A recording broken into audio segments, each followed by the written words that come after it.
Le gouverneur Carney va essayer de rester neutre dans ses commentaires concernant la possibilité du Brexit. Pourtant, chaque fois qu'il prendra la parole, il sera obligé de mettre l'emphase sur les risques éventuels. Dylan Amenumei, Currency UK.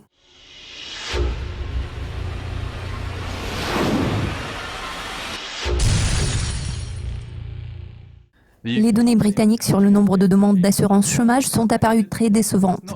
Pourtant, ce facteur n'a pas eu d'impact majeur sur la paire livre-sterling de l'art américain. Quel est votre raisonnement derrière les prévisions d'1,43 sur le câble dans un mois?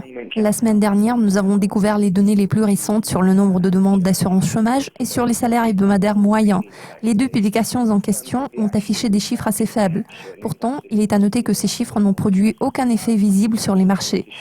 Cela témoigne du fait que les marchés accordent beaucoup plus de poids à d'autres facteurs qui affectent la paire du câble. Du côté de la livre sterling, cela va sans dire que le potentiel de la sortie de la Grande-Bretagne de l'UE a le plus d'impact en ce moment. Il y a quelques mois, les chiffres relatifs au salaire hebdomadaire moyen avaient beaucoup plus d'importance qu'aujourd'hui. Si ces chiffres décevants étaient apparus il y a quelques mois, ce facteur aurait sûrement pesé lourd sur la livre sterling. Pourtant, à l'heure actuelle, tous les yeux sont rivés sur la campagne pour le Brexit. C'est le principal facteur influençant la livre sterling et le câble en ce moment. Le référendum britannique sur l'avenir du pays dans l'UE aura lieu le 23 juin.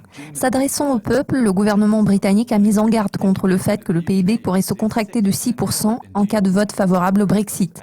Quelles sont vos prévisions à moyen terme à l'égard de la performance de cette paire de devises? La livre sterling s'est raffermie tout dernièrement. Le gouvernement du pays ne cesse de parler des risques potentiels et des conséquences négatives éventuelles pour les ménages britanniques.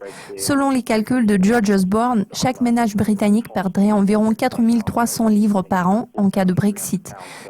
Cette mise en garde a eu un certain effet car les sondages d'opinion ont montré que le nombre de partisans du maintien de la Grande-Bretagne au sein de l'Union européenne devançait celui d'opposants. En revanche, la répartition des voix était tout à fait différente il y a quelques semaines. Tant que les opinions en faveur du statu quo sont majoritaires, la livre se renforce. En ce qui concerne nos prévisions, nous prévoyons qu'au cours des 3 prochains mois, le gouverneur Mark Carney va essayer de rester neutre dans ses commentaires concernant la possibilité du Brexit. Pourtant, chaque fois qu'il prendra la parole, il sera obligé de mettre un accent particulier sur les risques éventuels, ce qui provoquera le raffermissement de la livre sterling.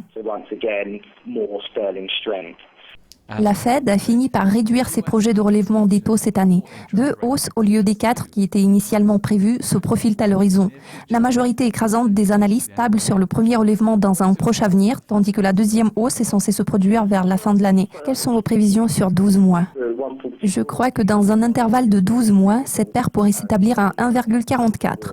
Nos prévisions sont généralement optimistes par rapport au dollar. Sa performance devrait être meilleure que celle de la plupart des devises du G10. Je ne prévois aucun changement significatif sur le plan de la politique monétaire des États-Unis ce mois-ci. À mon avis, il est encore trop tôt pour agir, notamment à la lumière de la récente détérioration de la situation sur le marché immobilier du pays. Le ton de Janet Yellen reste relativement conciliant en ce moment. Pourtant, d'autres membres de la Fed fournissent des signaux mitigés. Certains d'entre eux se montrent prudents, d'autres semblent avoir des prévisions haussières. Je prévois 2 relèvements des taux d'intérêt au cours des 12 prochains mois.